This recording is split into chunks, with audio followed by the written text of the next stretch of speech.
Ngiyabingelela kakhulu bazalwane egameni elihle lenkosi yethu Jesu Kristu esimlindele ukuba abuye masinyane ukuzolanda ibandla elingcwele.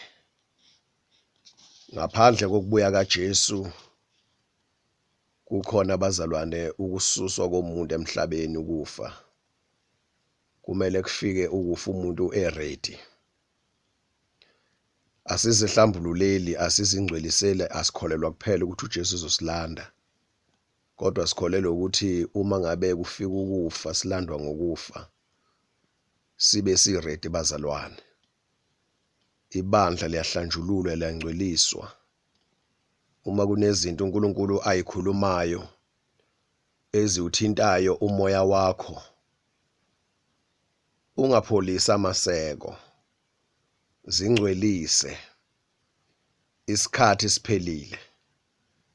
Ibandla kumele libe ngcwele. Asiphenduke bazalwane ezintweni uNkulunkulu ezingamthokozisi. So ke bazalwane, uJesu uyinkosi, uyabusa. Sishumela umbuso wakhe, umbuso wasezulwini, umbuso kaNkulunkulu ophilayo.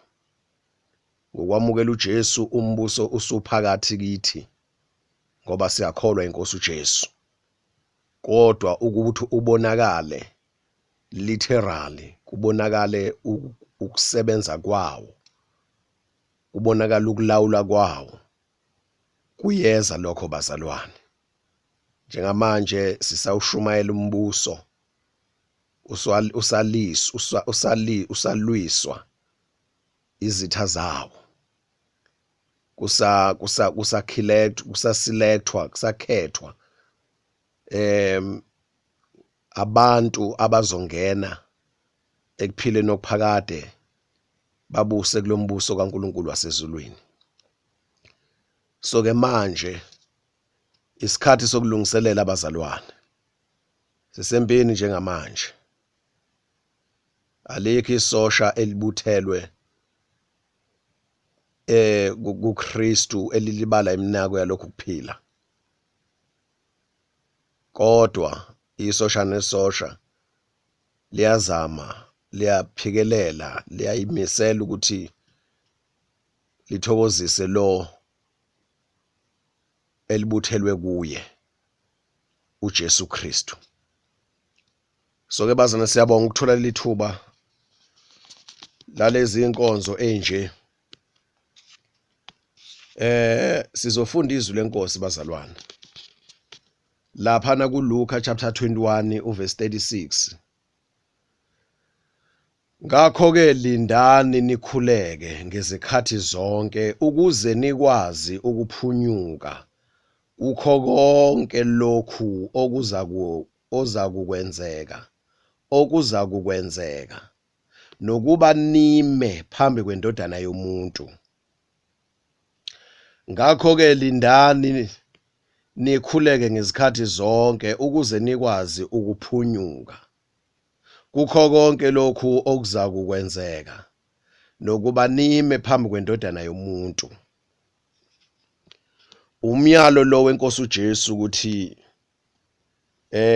iyabuya, ithi asilinde. Silinda kanjani na?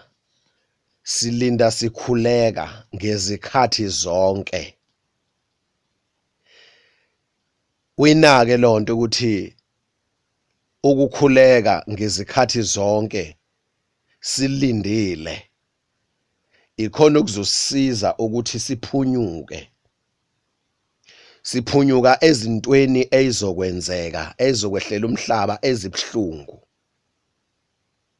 Futhi sikhulekela ukuthi sibe semandleni ukuthi mayibuya inkosi uJesu sikwazi ukuma phambi kwayo. Zikhona izinto ezokwenzeka mawufunda amavesi angaphezulu. Lezi zinto ezokwenzeka zibhlungu. Kuze isikhathi sempindiselo kaNkulunkulu emhlabeni. Ithi ke inkosi uJesu ukuze siphunyuke, to escape, singabalelwa kulezo zinto ezokwenzeka.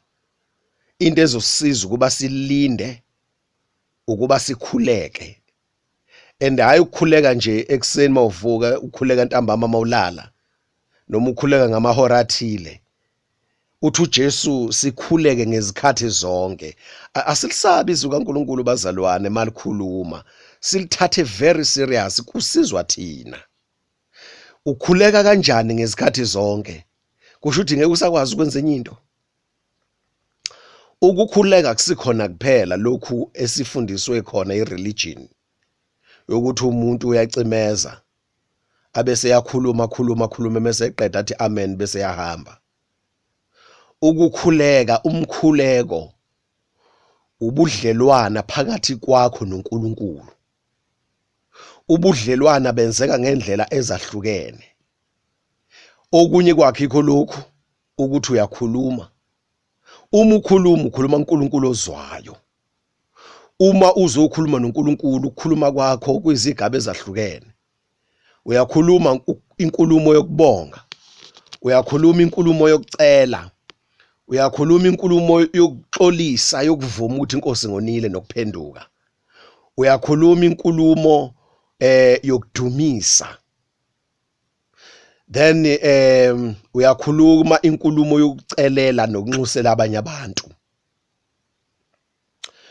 Then uma usukhulumile, uma ukhuluma nomuntu ulindele ukuthi aresponde. noNkulunkulu nawe uyakhuluma. Ukukhuluma okugeneral nocommon kithi sonke esingeke sidideke ngakho ukuthatha iBhayibheli elingcwele ulifunde. Ikakhulukazi bazalwane iTestament elisha. La impilo kaJesu sibona khona iphila. Namazwi uJesu efundisa. Nezinceko zakhe ngokwesivumelwano esisha zishumayela ifundisa, zisebenza, zigcwaliswe ngomoya ongcwele. So ke umoya ongcwele ukwazi ukukhuluma kwethu umoya ngenkathi umzalwane efundiswi. uNkulunkulu abese ekhuluma enhlizweni, akhuluma emoyeni wethu. Wena isikhathi ubhizi urida lapha nofunda, uNkulunkulu uyakhuluma kwakho umoya. Kube nento ayixoxayo kuwe ayambule. Uma ngabe kuyinto ofuna ukuthi uyihlambulule uphenduke kuyo uyakhuluma. Uma ukuthi kuvuka indumiso uNkulunkulu uthi mdumise uyadumisa. Uyakhuluma uNkulunkulu makuxwayisa makuyisiprofeto uNkulunkulu uyakhuluma ngezwi lakhe elilotshiwe. So ngenkathi ulifunda izwi usemthandazweni, usengxoxweni, usebudlelwaneni kanye noNkulunkulu. Usexhumaneni kanye noNkulunkulu, then usemhlanganweni uhlanganyele, uyakhuluma ngokushintshana noNkulunkulu. uNkulunkulu uyakhuluma kuwe ngokufunda izwi lakhe, nawe uyakhuluma. Isikhathi ulifunda izwi kaNkulunkulu fika lapho uthandaza khona, uvala iBhayibheli, uzwa amandla, uthandaze, umbonga uNkulunkulu, uzwe ukuthi umoya wakho khona into emnandi, khona izinto ezisukayo. Ulifunda izwi likaNkulunkulu uzwe ukuthi liyawugeza umoya wami, ngizwe ukuthula, ngizwe ubumnandi, khona into egelezela ngaphakathi emnandi kimi, ipeace. Then bese uzwa ukuthi mdumise uNkulunkulu, umbonge, uzwe ijoy ngaphakathi, uzwe ukuthula, uzwa amandla. Lento mayenzeka umdumise uNkulunkulu. Umthandazo lo. Umthandazo uyadlinza, ucabanga lokho kade ukufunda, umbheka nje uNkulunkulu, ucabanga ngayo, udlinza ngayo, udlinza ngezwi lakhe, kusaqhubeka wona umthandazo lowo. So ngenkathi udlinza kuvuka ezinye izinto ezithile, and kuvuka iculo, uhlabelele, umhubele uNkulunkulu. Iculo elivukayo livuka liqondene nesimo kade usicabanga uzidlinza. Ngaba iculo lendumiso, ngaba iculo lokucela, yabona maningi amaculo akompoziwe ngezimo ezithile. Ngenkathi uhlabelela unjalo, yonke lento ikwenza ukuthi ube kumoya, umuntu okumoya, ngoba usebukhoneni, usezwini, ucabanga ngezwi, udlinza ngezwi, ngaphakathi kuwe kuxoxa izwi likaNkulunkulu. Akusikhona kuphela abazalwane ukuthi uvala umnyango. Njengoba inkosi uJesu ishilo yathi umuntu mayefuna ukukhuleka akavala umnyango, alokhuze akhuleke ekamereni lakhe, avale umnyango, akhuleke ekusithekeni ubaba osezulwini. Enye indlela futhi leyo, ikhona imikhuleko ezokwenza ukuthi ufinyelele lapho. Then ikhona imikhuleko ezokwenza ukuthi uhlanganyele nabazalwane. Njengoba ufunda Izenzo chapter 4 laphana, uzowuthola umthandazo owenziwa abazalwane behlangene. Uzothola izenzo chapter 1 laphana besekamereni liphezulu lapha eJerusalema belindile babekhuleka. Uyawuthola umthandazo khona umthandazo lapho uSila noPaulos beboshiwe besejele bedumisa. That was prayer. Ziningi indlela zokuthandaza. Uyamthola uJesu esentabeni eguqile ethandaza kuze kwehliye ithukuthuku ukwehla umjuluko othiki njengegazi. Kwafika ingelosi yamqenisa. Then ama postures of prayer, izindlela izimo zokukhuleka zahlukene. So ke mayithi uJesu ngakho ke lindani nikhuleke ngezikhathi zonke. It is possible to do that. Into eyenzakalayo leyo, uJesu akakhulumi nje kuphela. So umthandazo kusuona kuphela ukuthi nakho sivumelene. Siyabona lapha ngithi angisazi izenzo chapter bani noma izenzo chapter 8 noma izenzo chapter 3 la umpostoli uPetro bekhuleka khona ngehora lesithathu beyokhuleka etempelini. Nangu umuntu oyisinxibi lapha eceleni ecela. Then base bethi igolide nesilver sinalo kodwa lokho esinakho sikunikeza khona ngegama lika Jesu sukuma. Then wasukuma lo muntu kwenziwa imangaliso, kwenziwa amandla, imisebenzi yamandla kuye, waphiliswa, wagxuma wabonga uNkulunkulu. Babe emkhulekweni wesikhathi esimisiwe. So zikhona ikhathi eniyimisele nina kuvumelwana ningabazana ukuthi siyahlangana sikhuleke. Zikhona ikhathi zakho imisele wena wedwa individual ukuthi siyakhuleka. Zikhona ikhathi zokuthi njengomndeni siyakhuleka. Then zikhona ikhathi njengokuthi nabathile khona isimo esisikhulekelayo ndawonye. Then bese kuba ukudlinza, ufundize uwedwa, uhlabelele, udumisa uNkulunkulu. It's part of prayer, that one. So ke mayithi inkosi uJesu nikhuleke ngesikhathi zonke, ipossible lonto leyo. And iyona into ezosiza ke leyo ukulungela ukuthi uJesu asifice si-ready, sikulungela ukufika kwakhe, ukuze sikwazi ukuphunyuka. Uyinake lento yokuphunyuka ngoba kusho ukuthi kuzobe kunzima. Lento izobe ilandelwa isimo esizobe sibhlungu sinzima. Abaphunyukile bayothi inkosi siyabonga. Okay ke bazalwane, siyambonga uNkulunkulu egameni lenkosi yethu uJesu. Sikwazi ukuthola amandla okuma phambi kwendodana kaNkulunkulu uJesu Kristu. Ngoba uJesu mayeza uzobeza ngenkazimulo. Right, masihlehla kancane uverse 34. Qaphelani, funa izinhliziyo zenu zisindwe ukuminza, ukudakwa neminako yalokho kuphila. Zingaki izinto ezibaliwe kuleli verse? Zintathu okuthiwa kumele siziqaphele. 1, izinhliziyo zenu zisindwe ukuminza. Number 2, ukudakwa. Number 3, iminako yalokho kuphila. Uma ngabe singakhuleki ngekhathi zonke, sizoba nesikhathi salezi izinto ezibhalwe kuleli verse uverse 34 okuthiwa siqapheleni. Bazalwana, kulula ukuphunyuka, isilingo sinzima, siheavy, siyasinda kakhulu kulomhlaba bazalwana. USathane usebenza ngamandla amaningi amakhulu, kodwa unqotshiwe ngamandla kaJesu Kristu egameni lika Jesu nangamandla egazi lika Jesu. Ingakho kumele sizihlanganise negama lika Jesu ngomkhuleko, ngokudlinza ngezwi likaNkulunkulu ngegazi lika Jesu ngezikhathi zonke, njengoba kade sifunda nje lapha ku verse 36. Nikhuleke ngekhathi zonke. Uma abazalwane sithanda izwi nezinto zalo, akulula ukuthi siqaphele, ngoba inhliziyo zethu zizosindwa.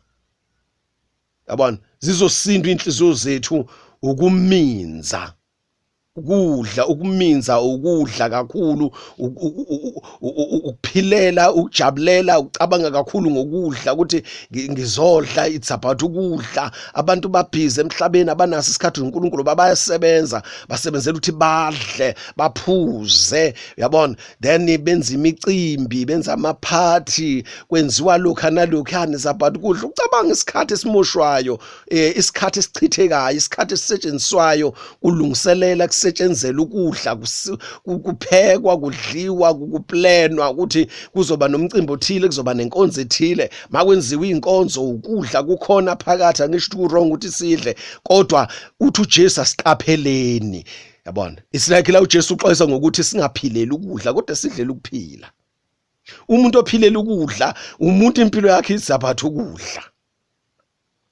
ukuminza ukuminza number 2 ukudakwa ziningi izinto edakanayo abazalwane omunye ukubusa kuyamdakisa adakwa kuthiwa hey ubani udakwa umbuso ngoba manje yonke into ayitholayo yonke into ayifuna uyayithola so udakwa umbuso agcine sedelele ngasenesikhathi nezinye izinto engasabazi abanye abantu hana sikhathi noNkulunkulu hana sikhathi sokuthandaza because lo muntu udakiwe and umuntu odakiwe akekho kumasensi zakhe.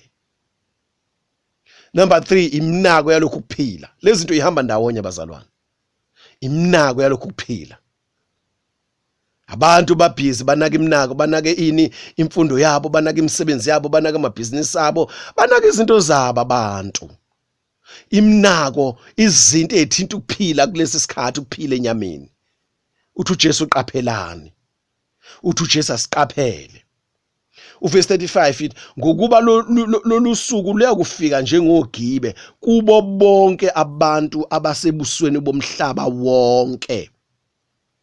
Verse 36 ngakho ke lindani nikhuleke ngezikhathi zonke ngoba khona isikhathi esizofikela wonke umuntu emhlabeni wonke kubantu bonke akuyiphunyuka noyedwa inkosi eshoyo asinikeziwe ama details ukuthi lento ezofika izoba njani kodwa uJesu uyasixwayisa lana uyasiqaphelisa. Mhlambe ke sekuvuka umbuzo ke manje ukuthi ke senza kanjani ukuthi sikhiphe busy ukuze sibe ngaba kulungelayo ukufika kwenkosi uJesu yilokho esengichazile phela akuqale kabusha uhlehlo rewind urevise lokho kade ngikusho manje kule audio ukuthi makuthiwa khuleka ngekhathi zonke kusho uthini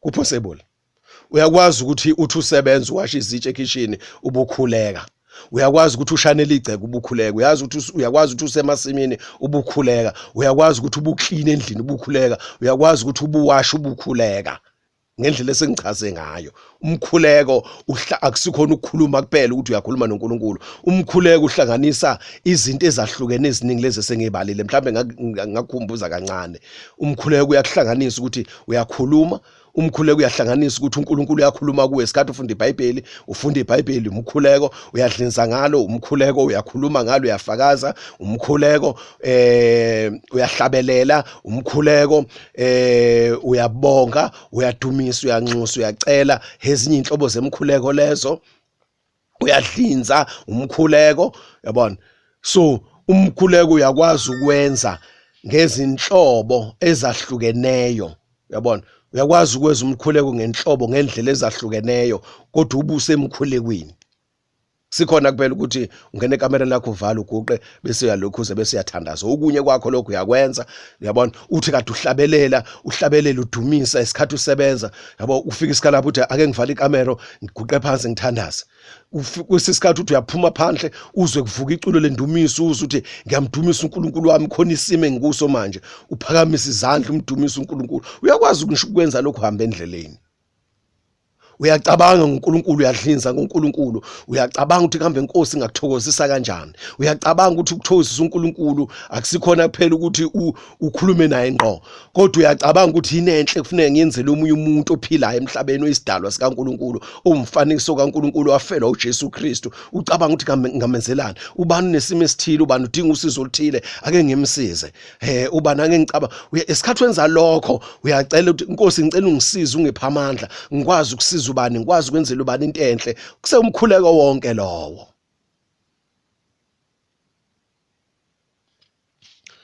So ke bazalwane okunye ke bazalwane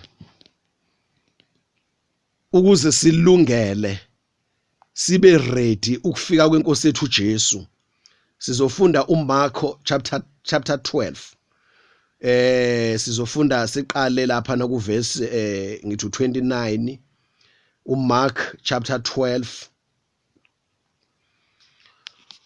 uverse 29, uJesu waphendula wathi, owokuqala yilo othi, yizwa Israyeli, inkosi uNkulunkulu wethu, inkosi yinye. Verse 30, woyithanda inkosi uNkulunkulu wakho ngayo yonke inhliziyo yakho. Right? Uma uthi uyayithanda inkosi ngayo yonke inhliziyo yakho, sisekulento bazalwane yokuthi uJesu asifice si ready. Umbuzo uthi sikwenza kanjani lokho ukuba ready? Sikwenza ukuthi sikhuleke ngekhathi zonke. Kuyini ukukhuleka ngekhathi zonke? Ngoba abaningi banomqondo mentality yokuthi ukukhuleka elomsindo abathi mabehlangana abazalwane esontweni bawubange. But asikhulekeni ke bazalwane wara wara wara wara wara wara wara wara wara wara wara wara bese bethi amen sebekhulekileke. Abaningi banalo mqondo lowo. Akusiwona kuphela, akusikhona kuphela lokho. Ukukhuleka uyakwazi ukuthi impilo yakho ube wenze ezinye izinto physically kodwa impilo yakho ibe umkhuleko. Lokho kupossible kuphela uma umzalwane efinyelele kwilevel yokudela konke okwezwe ayihlukanisela uJesu Kristu yena yedwa. Bese kuthi yonke inkambo yakhe, yonke impilo yakhe, i-lifestyle yakhe ibe umthandazo ngakho konke akwenzayo. Kube umthandazo, kube umkhuleko. Umkhuleko akusiwona umsindo obangwa umuntu ethi uyakhuluma ukhuluma noNkulunkulu. No. Izethi inkosi uJesu abaningi bacabanga ukuthi bayokuziwa uNkulunkulu yokubezwa ngobuningi bamazwi abo. Akusikhona ukukhuluma amazwi amaningi kuNkulunkulu ukukhuleka. Ukukhuleka inkambo, i-lifestyle. Yonke into yenzayo ibe umkhuleko ngoba wenza ilutho ngaphandle ukuthi uthembele uncike kuNkulunkulu. Uphume egeyithini, Nkosi ngicela ube nami ngoba ngenzeka noma yini. Ubuya, Nkosi ngicela ube nami. Uhamba endleleni, Nkosi ngicela ube nami. Then ubuya uyambonga uNkulunkulu, uyamdumisa.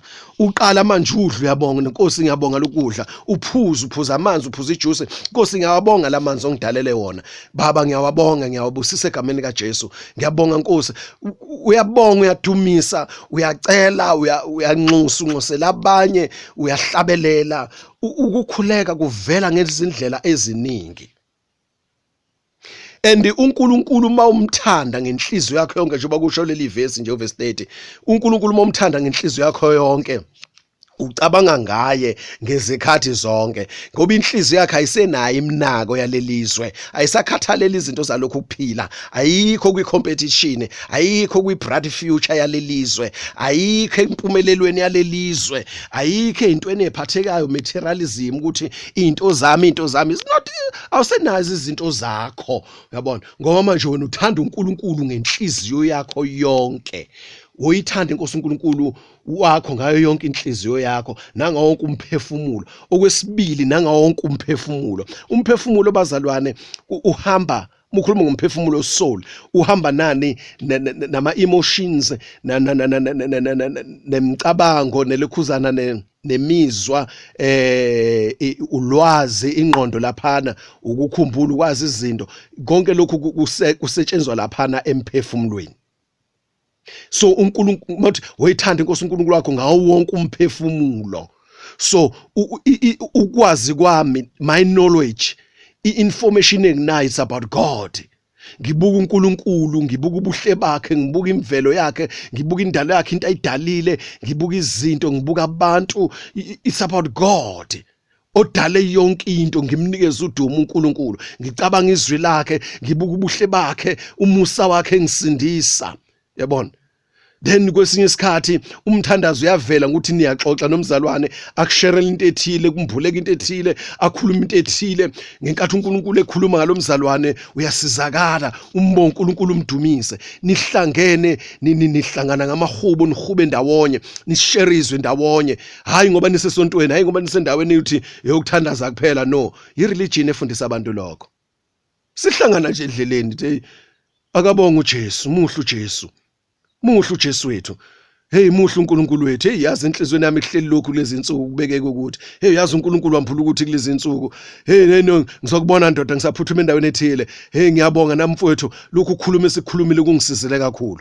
Indlela yomthandazo yokulindela ukubuya kaJesu iningi bazalwane, but ukunaka izinto zalelizwe sifuna impumelelo lelizwe sikhathazekile njengabahedeni nje abantu abangakholwa, sikhathazwa ukuthi ingabe uzophasa yini, sikhathazwa ukuthi ingabe interview ngizoyithola yini, ngizophasa interview, ngizothola nomsebenzi, ngizoyithola nitenda amabhizinisi kunjiyana uapplyile izinto ezithile. Iminako yalelizwe athe uJesu qaphelani izinhliziyo zenu zingasindwa ukuminza ukudakwa neminako yalokho kuphila. So ke bazalwane, uma sithi silungiselela ukubuya kwenkosi yethu uJesu, beside ukuthi silindele ukubuya kaJesu ngohlwitho, kodwa nje thina njengebandla siyayihlambulula, siyayingcwelisa, sizimisa kwiposition la uNkulunkulu ethokoza khona. Njengalokhu singabakhethiweyo, singabantwana bakaNkulunkulu ophezulu konke, sizazi, siziqonda ukuthi singobani, sishisekela ukuthokozisa uNkulunkulu ngempilo yethu, sihlukanisele yena, sizigqaje ukuthi thina singabumbuso wasezulwini, singabantwana bakaNkulunkulu, sinefa lethu eligciniwe ezulwini elingethintwa amasela. Siyazazi identity yethu, siyayazi position yethu, siyawazi ama-duties ethu embusweni kaNkulunkulu. Konke lokho bazalwane kusenza sibe active, kusenza sibe ready, i-lifestyle yethu isebukhoneni bukaNkulunkulu ngayo yonke indlela, kuwo wonke ama-angles, kuwo wonke ama-aspect okuphila kwethu. Hayi lento ye-religion efundisa abantu ukuthi baye esontweni ngesonto, bazile ukudla ngekhathi ethile, bayothandaza ngekhathi ethile endaweni ethile. Hayi leyo nto ye-religion bazalwane. Sikhuluma ngokuthi weyithanda inkosi uNkulunkulu wakho ngayo yonke inhliziyo, ngayo yonke inhliziyo yakho, nangawo wonke umphefumulo wakho. Uyabona njengoba ngikhuluma nje ulalele lokho, isikhathi ulalele khona izinto engayikhulumile umoya ingcwele azoyikhuluma kuwe ngokulalela la. Yabona izinto umoya ingcwele bengeke azambule kungalalelanga. Khona into uthi athi umuntu mayekhuluma kwambuleka into ethile, yabona ubuye nento ethile namandla kusizayo, uphinde futhi nawe usukhuluma usushare sekuyithene yakho ukuthi ukhulume, ukhuluma izinto oyithole ngokulalela omunye umuntu ekhuluma. Naye isikhathi ekulalela ukhuluma naye athola izinto ezithile futhi kwambuleka into ethile. Ifuneka sibe nalokho bazalwane. Asikwazi ukuba nalokho bazalwane, ucabanga ngama-exam, ucabanga ngokuphasa, ucabanga ngecareer yakho, ucabanga ngama-diploma, ngama-degree yakho ukuthi manje sengine-masters futhi ngithola i-doctorate, ngizo-honorishwa la emhlabeni, ngizoba negama, ngizoba ne-title. Yonke lento bazalwane into yabezizwe, into yabahedeni. kuNkulunkulu it make no sense, it is nonsense kuNkulunkulu. Ngeke izikusize eyenyama, eyabantu abasenyameni, abantu abatshala enyameni, abaphila becabanga lezi zinto and isiphetho sabo ukubhubha uphakade ngoba banalutho lukamoya. Yibo labantu abazoficela izinto uJesu athi ke ukuze nina manikhuleka ngekhathi zonke niphunyuke, kulokho kuzokwehlela abantu bonke abakhile ebusweni bomhlaba. Kuzobehlela ngoba banaka lezi zinto. So ke umyalo wenkosi ethu uJesu, umyalo kaNkulunkulu awunikeza uIsrael nenkosi uJesu ephinde yawurevise akithi ukuthi asithande inkosi uNkulunkulu. Iwona myalo omkhulu udlula yonke. Ngalomyalo bazalwane kuyapheleliswa yonke imiyalo, yonke imiyalelo uNkulunkulu ayikhulumile nomuntu emhlabeni, then iyapheleliswa kulento ukuthi ithande inkosi uNkulunkulu wakho ngayo yonke inhliziyo yakho.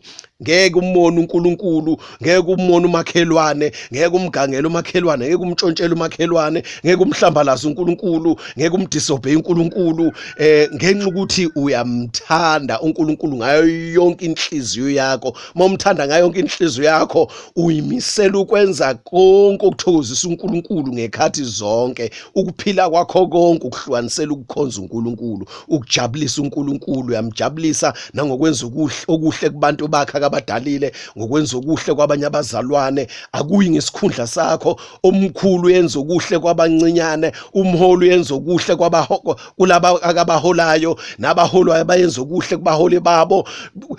Kuyakhonzwana, kuyasevwana ngoba sonke sinalolu uthando lukaNkulunkulu. Inhliziyo zethu, umuntu ngenhliziyo yakhe yonke ucabanga uNkulunkulu, ukuthokozisa uNkulunkulu, and ucabanga indlela, uyakuthandaza, uyacela umoya ingcela amsiza ukuthi Nkosi yiphi indlela yokukujabulisa ukuze ngikhombise ukuthi ngiyakuthanda uNkulunkulu wami.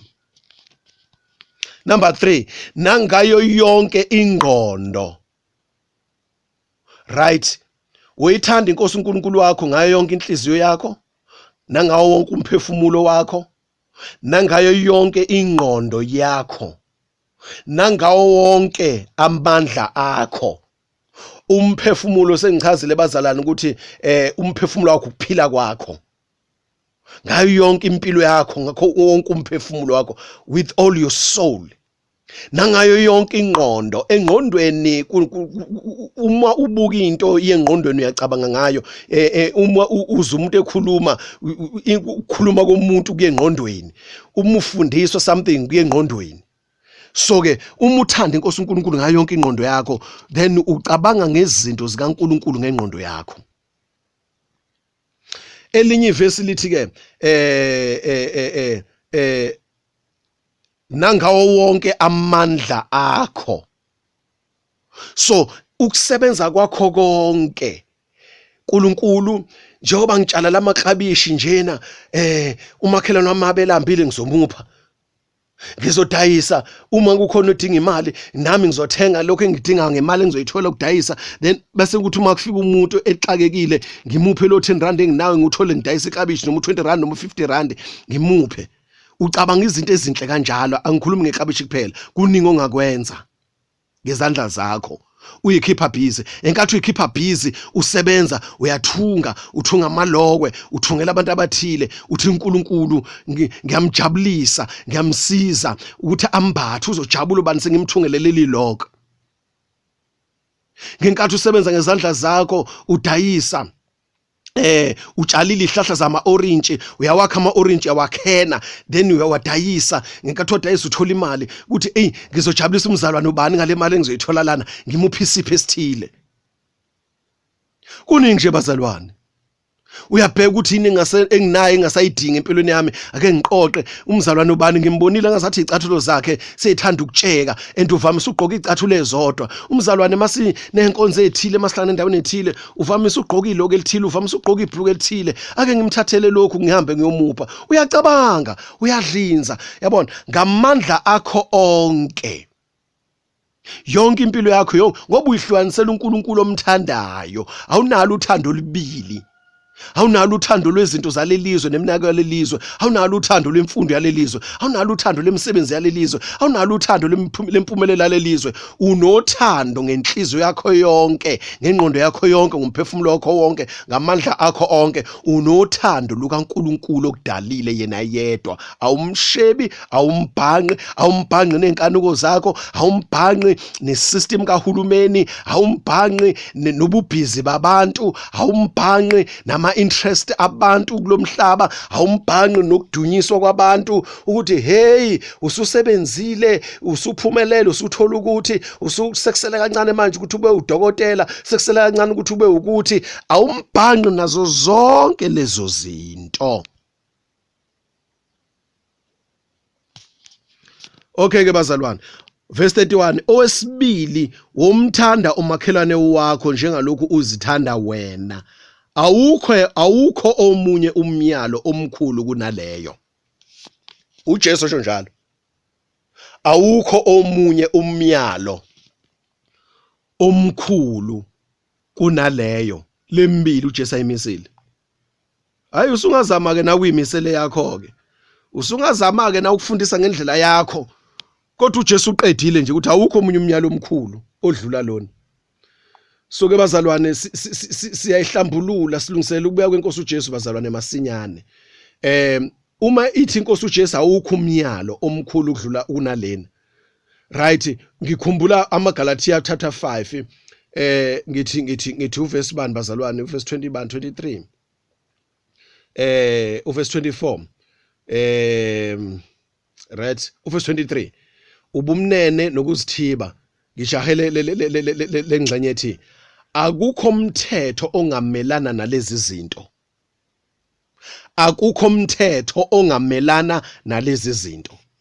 Ngamanye amazwi umthetho mawukhona wena wenza lezi zinto ezibhalwe kuverse 22 no verse 23 uzenza lezo zinto. Iziphi lezi zinto? Kepha izithelo zikamoya ziluthando.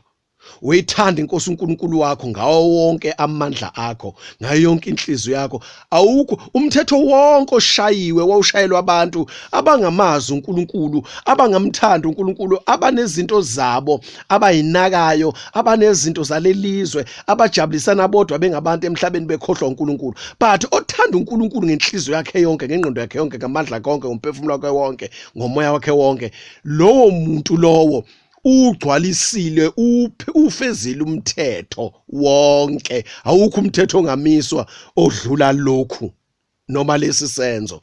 Uma uthatha unquma ukuthi ngizophila ngithanda uNkulunkulu ngihlukanisele yena yedwa, impilo yami ibe ngaye yedwa, ngicabange ngaye, ngikhulume ngaye, ngidlinze ngaye, ngihlabelele ngaye, ngidumise ngaye, ngicele ngaye, ngibonge ngaye, ngidle ngaye, ngiphuze ngaye, ngigqoke ngaye, it shit everything bazalwane, ukusebenza kwami ngisebenza ngaye. Awukho umthetho odlula lawo, ngoba usebuNkulunkulwini uphelele. Right. Uma ufunda base Efesu chapter 4 bazalwane. Siqala lapha na ngizolisha iverse lapha no verse bani.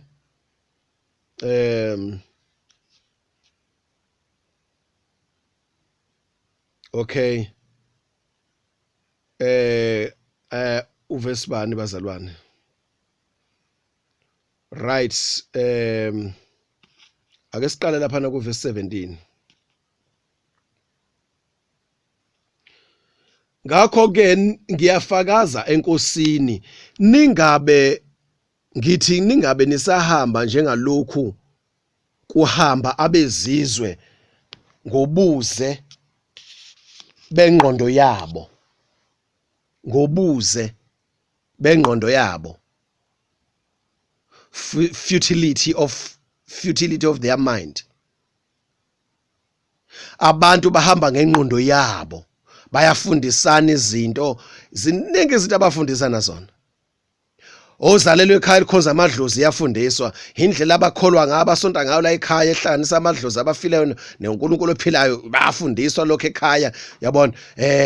Isystem yalelizwe bayafundisana yona, imisebenzi yalelizwe bayafundisana. Kuningi okufundwayo emhlabeni. iBhayibheli kubiza ngokuthi ubuze bengqondo yabo. Nina ke lithi iBhayibheli ke, ningabe, ngiyafakaza enkosini ngithi, ningabe nisahamba njengalokhu kuhamba abezizwe. Ziyavuka ingane zabo zekoleni, bayavuka nabo baya emsebenzini yalelizwe ngezinto abafundisene zona ngokuhlanipha kwalelizwe, kuyasetshenzwa bayehla bayenyuka. Yonke lonto iBhayibheli liyasonga lithi ubuze bengqondo yabo.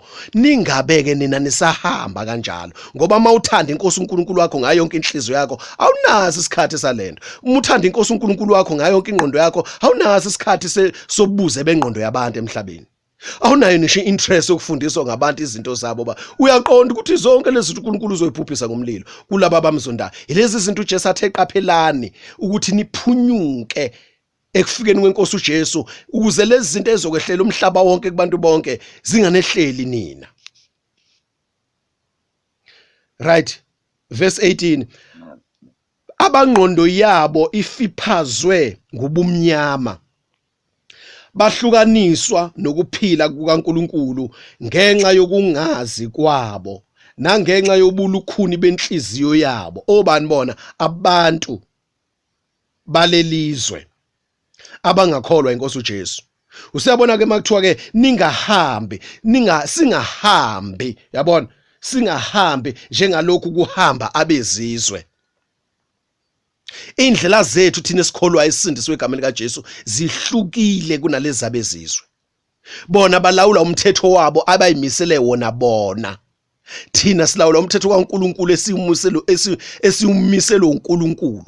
Bona bayafuna ukuthobelana emthethweni abayimisele yona, thina sifuna ukuthosa uNkulunkulu wethu emthethweni awumisile. Umthetho ophethe yonke imithetho, ofaka yonke imithetho, ophelelisa yonke imithetho, oyithanda inkosi uNkulunkulu wakho ngayo yonke inhliziyo, ngayo yonke ingqondo, ngayo yonke umphefumulo nangawo wonke amandla akho, bese uthanda umakhelwane njengalokhu uzithanda wena.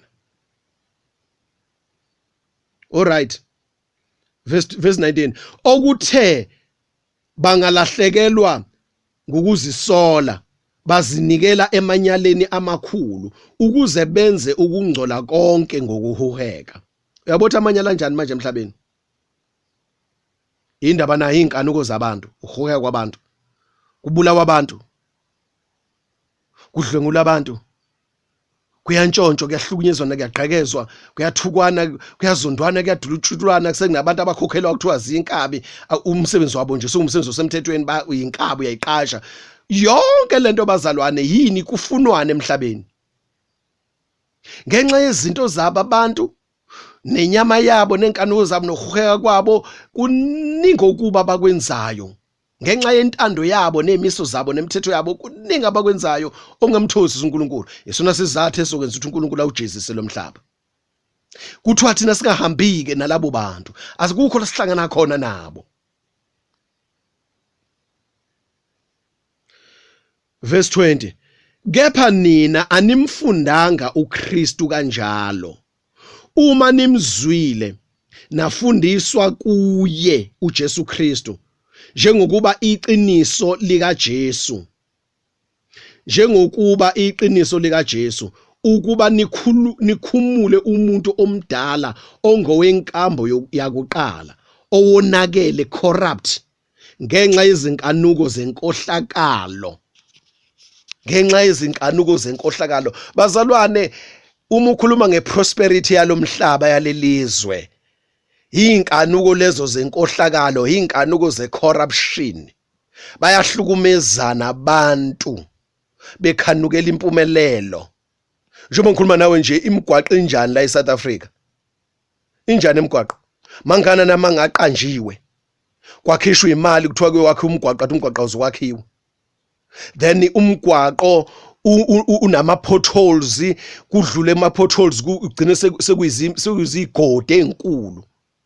Uyadrive umuntu uhamba nomndeni wakhe akazi, kunesimo esiphuthumayo, noma uyadrive nje kahle angene kule pothole iginqike imoto ibulala umndeni. Egameni lokuthi njalo lo mgwaqo bekufanele abulungisiwe, uma kufundwa kwenziwa i-auditing laphana kuyatholakala ukuthi imali iphumile and kuthiwa imigwaqo ekhandiwe. Imigwaqo ayikhandiwe. Maningi amanga akhona emhlabeni, bathatha le mali ufuna abe isiza idingo zomphakathi, uyicabangela yena umuntu ukuze avele kubantu umuntu ophumelelayo.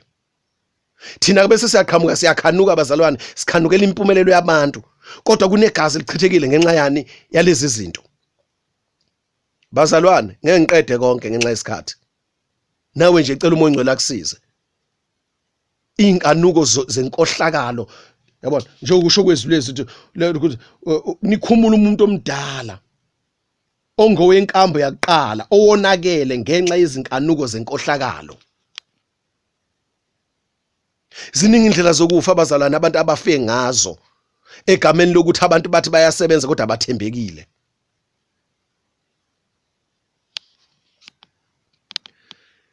Verse 23, nenziwe basha emoyeni wengqondo yenu, oyithanda inkosi uNkulunkulu wakho ngayo yonke ingqondo yakho.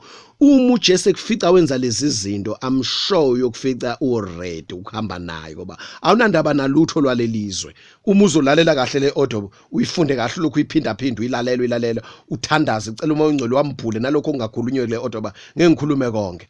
uMoya Ngcwele khona izinto azoyikhuluma direct kuwe, usizwa ukuthi ulalela le audio. Nenziwe basha emoyeni wengqondo yenu, nokuba nembathe umuntu omusha odalwe ngokukaNkulunkulu ekulungeni nasebungcweleni beqiniso. Bazalwane, inkosi ayisisize sonke egameni lika Jesu. Right, inkosi ayisisize bazalwane. Lento ayidingi ukulokhuzwa, uhunyushwa icacile. Sibuyele emuva ku verse 14, ukuze singabe sisaba izingane siphonswa le nale ngamagagasi sipheshulwa yinoma imuphi umoya wemfundiso ngokukhohlisa kwabantu nangobuqili obunamacebo adukisayo. Ngimi ngesibindi bazalwane ngikhuluma iqiniso ngikuKristu. Yonke into efundiswayo kulomhlaba yonke, ngakuba ifundiswa ekhaya, ngakuba ifundiswa esikoleni, ngakuba ifundiswa emasontweni angenalo iqiniso ngoJesu Kristu, engathi uma esontweni ungafundiswa izwi likaNkuluNkulu noma yini ke enye ke efundiswayo ke, yonke lonto leyo iyubuqili bamacebo adukisayo. I-world system, izwi likaNkuluNkulu kuphela, uJesu Kristu kuphela oliqiniso, ungulizwi kaNkuluNkulu. Sifundiswa kuye, sifundiswa ngaye uJesu Kristu, sifunda yena, sifunda izwi lakhe, sifunda imiyalo kaNkuluNkulu. Nakho thina esinikezwe khona bazalwane. Lokho kuzosenza ukuthi sikhule ke sibe ngamadoda, singabi izingane. Verse 15, kepha sithi sibambelele eqinisweni ngothando, sikhule ngakho konke kuKristu oyinhloko, okungaye umzimba wonke, uhlanganisiwe, ubambene ngokwelekelelana. Makhulunywa ngomzimba kaKristu, khulunywa ngabazalwane abasaba uNkulunkulu ophilayo, abasentandweni kaNkulunkulu, abahlukanisela uNkulunkulu, abaphila ubungcwele. Then iba umzimba, bangamalungu emzimbeni kaKristu. Kepha sithi sibambelele eqinisweni ngothando, sikhule ngakho konke kuKristu oyinhloko, okungaye umzimba wonke uhlanganisiwe, ubambene ngokwelekelelana kwamalungu onke awo. Amalungu yithi bazalwane, siyabambana, siyalekelelana. Umzalwane mayenza umsebenzi kaNkulunkulu siyamlekelela, naye mase senza umsebenzi kaNkulunkulu uyasilekelela, siyalekelelana. Alukho uhlangothi olubheke uhlangothi olulodwa ukuthi uma kwenza umsebenzi kaNkulunkulu kufuneka kulekelelwe ubani. Siyalekelelana sonke. Siyeza solekelela omunye, siphinde futhi nabo beze bezoleleka omunye, nami ngiyolekelela omunye, nabo beze bezolekelela mina. Kuyalekelelwana ngoba singamalungu emzimbeni kaKristu. Ngenkathi senze njalo bazalwane, siyathwalisana, siyakhulekisana. Uthi usekhaya ubudlinza ngomzalwane, umkhulekela, ucabanga ngayo, ucabanga nomsebenzi awenzayo uNkulunkulu amphathise wona, umnxusela ukuthi inkosi imphumelelise, mayinezimpi umkhulekela uthi inkosi imnqobele izimpi. Uyabona, uthi mawunento ethile uthi ungamlekelela ngayo edingakalayo physically, ngaba imali, ngabe usizo oluthile, uyacabanga. Yonke lento masibhizi ngayo bazalwane, sisembusweni kaNkulunkulu ngokuphelele, singaxubene, singahlangene nesystem, nezwe, nemfundiso yalo, nemisebenzi yalo izwe, siphumile gelekeqe kukho konke lokhu kwezwe. Lithini izwi kaNkulunkulu abazalwane? Lithi ngokwelekelelana kwamalungu onke awo. Right, lalela-ke. Ngokusebenza okulinganiselwe yilelo nalelo lungu. Ngani? Ngokusebenza, wonke umzalwane uyasebenza. Usebenza ngokwesilinganiso anikezwe sona, awukhompiti. uNkulunkulu ukunikeza amandla akho. Abanye abantu bazalwane ubanikeza umsebenzi namandla wokuthi baqale umsebenzi othile ongakaze ube khona, bese kuthi abanye ukusebenza kwabo kukuba bazoseva, balekelele, basize ngaphansi kwalokho okuqalwe omunye. Then akekho ibone ngcono lapho. Lo oqalwe ngayo into ethile akangcono kulabo abazolekelela, ngoba kuyalekelelwana singamalungu and sinikezwe isilinganiso umuntu nomuntu njengelungu emzimbeni kaKristu. Kuyakhiwa umzimba kaKristu Jesu. Akukho ukuqhoshelana, akukho ukucindezelana, akukho ukukhompita, akukho ukomparishana ukuthi siyacomparishana, ubani ungcono, ubani wenza kangcono, ubani ngcono kunaye. Akukho lokho, akukho ukuqudelana. So siyenza ngothando, sikhonza uNkulunkulu nangokusiza kwethu, nangokulekelelana kwethu, yabona, ukusupportana kwethu. Omunye understand ukuthi mina ngibizelwe eqaleni into ethile, kodwa manje sikhonto eqaliwe uNkulunkulu yabeka inhliziyo yami ukuthi leyana eqaliwe mina ufune ngibe ingxenye ngisupporte yona ngiyisupport ngibe ngaphansi kwayo. Lo oqalile akaqhoshi ukuthi yena uqalile akavele engcono emkhulu kunomunye. No, bazalwane, singamalungu emzimbeni kaKristu Jesu, sibhizi siyasebenza. Yabona abapostoli lapha namofunda izwi kaNkulunkulu bakhetha ikomiti labantu abawu7. Uchairperson wakho okwakuStefan lo wakhanda ngamatshe. Then bathi nina nizokhonza ematafuleni kudistribute kwabiwa ukudla. Umsebenzi wenu kwakumsebenzi lowo. Khona kufuneka bakusebenze batshale, bafuye, badayise, bese beqoqa imali beyiletha lana. Khona kufuneka bavune, balethe kubazalwane, abazalwane bathathe babe. Khona kufuneka babala ukuthi bangaka abadinga kwabelwa. Then kuyasetshenzwa, siyalekelelana. Ngaleso sikhathi abapostoli bona babhizi ngani? Babhizi ngomkhuleko nangezwi likaNkulunkulu. Lisho njalo iBhayibheli. Babhizi ngani? Ngezwi nangomkhuleko. Bafukase lokho. Yabona, akekho ongcono kunomunye, akekho omkhulu kunomunye, akekho omncane kunomunye. Siyasebenza sonke ngoba singamalungu emzimbeni kaKristu Jesu. Yethi khona futhi iprotocol yombuso kaNkulunkulu ethi khona abaholi. Abaholi abazoni ikhulu kubantwana bakaNkulunkulu. Kodwa bona bayizinciko yende yonke indlela abahola ngayo, bahola ngeexample ngokuthi bona lokho abakufundisayo bakwenze, benze. Bese laba abafundiswayo beyabukela, beyabuka, bese beyalandela, bese beyalingisa lokho abakubonile ongaphambi kwabo enza. Abazoni ikhulu. So ke kuyakhonzwa uthi uJesu angizange kuba ngikhonzwe kodwa kuba ngikhonze. I did not come to be saved but to serve. uJesu waba isibonelo. Right? So ke ngokusebenza okulinganiselwe yilelo nalelo lungu ukuba kukhuliswe umzimba ube isakhiwo othandweni.